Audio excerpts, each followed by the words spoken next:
இந்திய அணி first இன்னிங்ஸ்ல 358க்குலாம் all out ஆகிடுச்சு. சரி, 358க்கு ஆல் அவுட் ஆனா இந்த இடத்துல பெரிய ஸ்கோர் தானே. டெஸ்ட்டை பொறுத்த வரைக்கும் ஒரு 2-3 ஆண்டுகளுக்கு முன்பாக இதெல்லாம் பெரிய ஸ்கோர் தான். இதுல இருந்து ஒரு 100 ரன் எக்ஸஸா அடிப்பாங்க எதிரணி.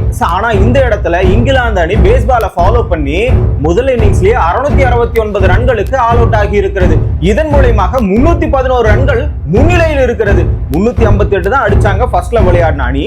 அதற்கடுத்து விளையாடின செகண்ட் அணி 311 எக்ஸஸா அடிக்குதுன்னா எவ்வளவு பெரிய விஷயம். இதை பீட் பண்ணி மேல ஒரு 200 ரன் அடிச்சு அது கடைசி நாள்ல ஆஃப் டேல கொடுத்தா மட்டும்தான் வெற்றியாவது ஓரளவுக்கு பார்க்க முடியும். ஆனா இந்த இடத்துல விமர்சனம் எப்படி தெரியுமா இருக்குது, இந்தியா 100 ரன்னுக்கெல்லாம் ஆல் அவுட் ஆகிடும். அப்படிதான் தொடக்க ஆட்டக்காரர்களுடைய ஆட்டம் முழுமையாக இருந்தது. ஜெய்ஸ்வாலும் இன்னொரு பக்கம் சாய் சுதர்சன் அவர்களும் ஓக்ஸ் ஓவர்ல எளிமையா கேட்ச் அவுட் ஆயிட்டு போயிட்டாங்க. இதற்கெல்லாம் முழுமையான காரணம் யாரு? போலிங்ல 669 ரன்களை கொடுத்திருக்கிறோம். இதுக்கு முன்னாடி 600 ரன்னை நியூசிலாந்துக்கு எதிராக கொடுத்திருக்கிறோம். தற்பொழுது 669 ரன்களை கொடுத்திருக்கிறோம். இங்கிலாந்து அணி இதுக்கு முன்னாடி 710 ரன் ஆஸ்திரேலியா வந்து இங்கிலாந்துல ஓல்ட் ட்ராஃபோர்ட்ல இந்த கிரவுண்ட்ல அடிச்சிருக்கிறது. தற்பொழுது இங்கிலாந்து அணி இந்தியாவுக்கு எதிராக 669 ரன்களை அடிச்சிருக்கிறது. இதற்கு முழுமையான காரணம் பென் ஸ்டோக்ஸ் மட்டும்தான். ஓவர் வீசும் பொழுது கட்டுப்பாட்டுடன் வீசி இந்திய பேட்ஸ்மேன்களை தடுமாற வைத்து 72 ரன்னை மட்டும் கொடுத்து 5 விக்கெட்டை எடுத்திருந்தாரு. பேட்டிங் விளையாடும் பொழுது போலர்களை சதற விட்டு ஒரு பக்கம் சிராஜ் அவர்கள் 130 ரன்னை கொடுத்திருக்கிறாரு 30 ஓவருக்கு. இதுவரைக்கும் 100 ரன்னே கொடுக்காத, ஒரே இன்னிங்ஸ்ல 100 ரன்னை கொடுக்காத பும்ரா அவர்கள் 112 ரன்னை கொடுத்திருக்கிறாரு 33 ஓவருக்கு. அதுக்கு மேல சொல்லணும்னா அன்சுல் கம்போஜ் ஃபாஸ்டா கொஞ்சம் போடலாம்பா. லபுஷனே ஆஸ்திரேலியாவில் 130 ஃபாஸ்ட் போடுறாரு. ஆனா இவர் 127 தான் போடுறாரு. உள்நாட்டு கிரிக்கெட்ல ஜொலிச்ச இந்த அன்சுல் கம்போஜுக்கு அந்த இடத்துல ஜொலிக்க முடியாம தவிக்கிறாரு. இப்படி எந்த வீரர் பவுலர்களாக இருந்தாலும் அதுல எதுவுமே எடுபடலன்னு தான் சொல்ல முடியும். இதுல அணி தேர்வு மிகப்பெரிய ஒரு குறைவு. எல்லா இடத்துலயும் வந்து பேட்ஸ்மேன் நல்லா இருக்கணும், நல்லா ஸ்ட்ராங்கா இருக்கணும். ஏன்னா பேஸ்பால் விளையாடுறவங்க அவங்களுக்கு ஏத்த மாதிரி திட்டத்தை வகுக்கிறீங்களே தவிர நமக்கு ஏத்த மாதிரி அவனுங்க திட்டத்தை வகுத்தாங்களா? அது கிடையவே கிடையாது. கம்பீர் அவர்கள் முழுக்க முழுக்க பிளான் போட்டது எல்லாமே இங்கிலாந்து தரப்பை வைத்து மட்டுமே தவிர இந்தியாவின் தரப்பை வைத்து கிடையவே கிடையாது. அப்படி இருந்திருந்தா மணிக்கட்டு சுழற்பந்து வீசுகிற குல்தீப் யாதவை ஏன் எடுக்காம இருக்கிறாங்க? அதுவும் கிடையாது. 68 ஓவருக்கு அப்புறம் தான் வாஷிங்டன் சுந்தரியை அழைக்கிறாங்க போலிங் வீசுறதுக்கு. முதல் அதாவது லார்ட் டெஸ்ட் போட்டியில 22 ரன் கொடுத்து 4 விக்கெட் எடுத்திருந்தாரு. அந்த துடிப்போடு இருந்திருப்பாரு, நம்பிக்கையோட இருந்திருப்பாரு. ஒரு 30 ஓவர் முடிஞ்ச உடனே பால் கொஞ்சம் தேஞ்ச உடனே அதுக்கப்புறமா அவர் அழைச்சிருந்தா ரிவர்ஸ் ஸ்விங், டிராப்ட்ல ஒரு ஸ்விங் போட்டிருப்பாரு, எதை வேணா பண்ணி ஒரு பக்கம் விக்கெட் எடுத்திருப்பாரு. 68 ஓவருக்கு அப்புறம் கூப்பிட்ட வாஷிங்டன் சுந்தர் வந்துதான் போப் அவர்களையும் ஆரி ப்ரூக் அவர்களையும் எளிமையான ரன்ல விக்கெட் எடுத்திருப்பாரு. ஹாலி போப் 71ல ஸ்ட்ராங்கா இருந்த ஒரு பேட்ஸ்மேன், இவருடைய போலிங்ல அவர் விக்கெட் ஆயிட்டு போயிருப்பாரு. இந்த மாதிரியான போலர்கள் அழைப்புல ஒரு தப்பு இருக்குது. ஷர்துல் தாக்கரை ஈஸியா கூப்பிடுறாங்க. ஓபன் ஸ்பெல்ல அன்சுல் கம்போஜ் கிட்ட ஓவர் கொடுக்குறாங்க. சிராஜ் எவ்வளவு பெரிய எக்ஸ்பீரியன்ஸ் இருக்குது, அவர்கிட்ட கொடுத்திருந்தா அந்த பவுன்ஸ் மூலமா இங்கிலாந்து கட்டுப்படுத்தி இருக்கலாம். இந்த மாதிரி ஓவர்கள் கொடுக்கறதுலயும் பேட்டிங் ஆடுறதுல மொத்தமே சொதப்பலா இருக்குது. ஜெய்ஸ்வால் அவர்களும் சாய் சுதர்சன் அவர்களும் எப்படிப்பட்ட இக்கட்டான சூழ்நிலையில இந்தியன் இருக்கிறதுன்னு தெரியாம ஒரு பக்கம் தங்களுடைய பேட்டிங்ல ரிலீவா இருந்துகிட்டு விக்கெட்டை எளிமையா கேட்ச் கொடுத்துட்டு போயிட்டே இருக்கிறாங்க. ஆனா இதுக்கப்புறமா இந்திய அணி இந்த இடத்துல டிராப் பண்ணணும்னா ஒரே ஒரு விஷயம் மட்டும்தான் பண்ணணும். அதாவது இதுவரைக்கும் எங்கேயுமே இந்த ஆட்டத்தை வெளிப்படுத்தலன்ற சொல்ற மாதிரி தான் இந்திய வீரர்கள் அத்தனை பேருமே தங்களுடைய ஆட்டத்தை வெளிப்படுத்த வேண்டும். இங்க ரிஷப் பண்ட் வருவாரானா இந்த டேவிட் லாய்டன் சொல்லக்கூடிய இங்கிலாந்து அணியினுடைய முன்னாள் வீரர் இதுக்கு சப்போர்ட் பண்ணி இருக்கிறாரு.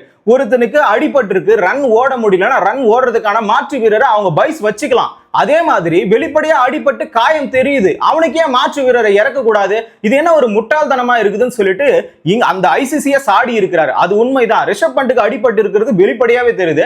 அவரோட விக்கெட்டை ஓரம் கட்டிட்டு மற்ற வீரர்கள் விளையாடினா கூட இந்த இடத்துல அதிகமான ஸ்கோர் இந்தியாவால் அடிக்க முடியுமானா கண்டிப்பா அடிக்கவே முடியாது.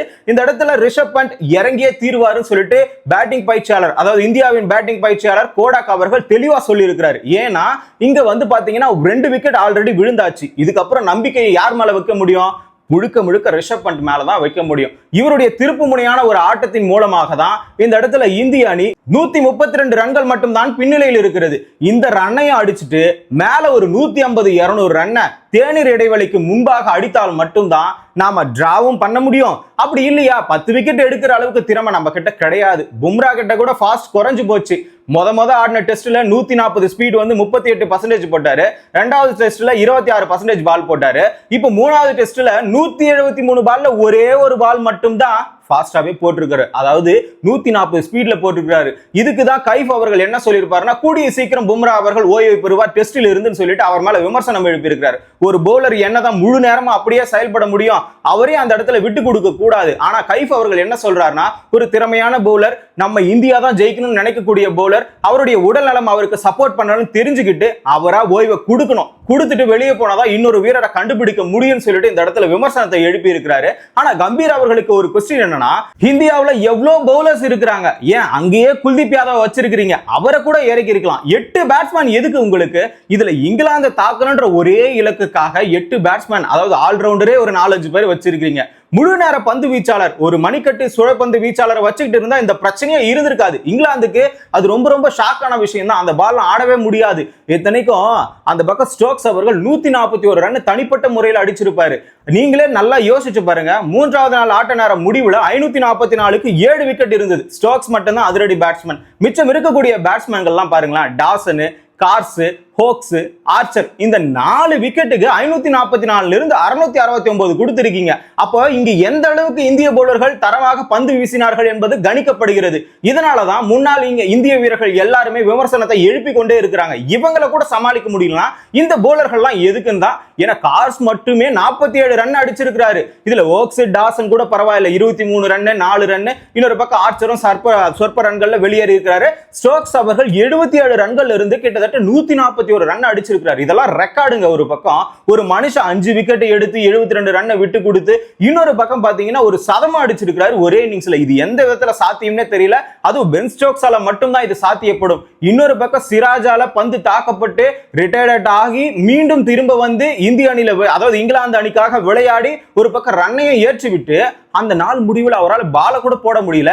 இப்ப 5ஆம் நாள் தொடக்கத்தில் அவர் மட்டும் பால் போடலனா கண்டிப்பா இந்திய அணிக்கு அது ஒரு பிளஸ் பாயிண்டா தான் அமையும்.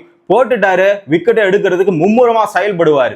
இவ்வளவு குறைகள் இந்திய அணியில இருந்தாலும் ஒரு நம்பிக்கை வர மாதிரி ஒரே விஷயம் என்ன தெரியுமா? 2 விக்கெட் இழந்த பிறகு கூட இந்த இடத்துல 373 பால்களை 2 பேரும் சேர்ந்து ஆடி, கில் அவர்களும் KL ராகுலும் சும்மா சிம்ம சொற்பனமாக இங்கிலாந்து அணிக்கு எதிராக விளையாடி 100 ரன்னுக்கு ஆல் அவுட் ஆயிடுவாங்கன்னு சொன்னவங்களுக்கு எதிராக இன்னைக்கு 174 ரன்னை குவிச்சிருக்கிறாங்க 373 பாலுக்கு.